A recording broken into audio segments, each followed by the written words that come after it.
জয়গুরু। পরম প্রেমময় শ্রী শ্রী ঠাকুরের চরণে আমার শতকোটি প্রণাম। জগৎজননী বড়মার চরণে আমার শতকোটি প্রণাম। সকলকে আমার আনন্দিত জয়গুরু।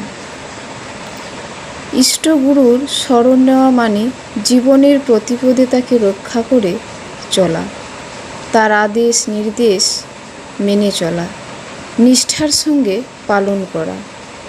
তাই গীতার শরণং ব্রজ মানে শ্রী শ্রী ঠাকুর বললেন, রক্ষা করিয়া চলো।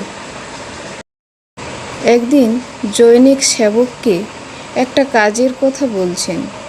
সেবকটি অজুহাত দেখিয়ে তার অক্ষমতা প্রকাশ করেছে। বলেছে কাজটি করতে গেলে যেসব উপচারের দরকার তা তার কাছে নেই ইত্যাদি। শ্রী শ্রী ঠাকুর তবুও তাকে বারবার অনুরোধের সুরেই বলছেন, দেখো না লক্ষ্মী, তুই চেষ্টা করলেই পারবি।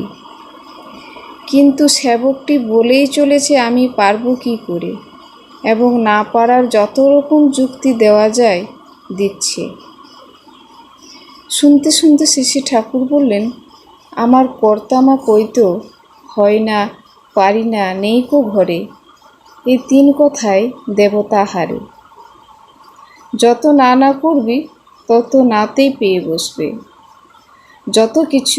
যদি কিছুটাও পারতিস তাও আর পারবি না।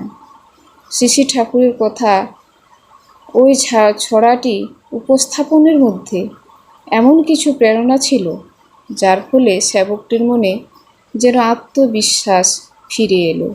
সে সুস্থ মন নিয়ে উঠে দাঁড়ালো এবং কাজটি করবার ধান্দায় বেরিয়ে পড়ল। জয় গুরু।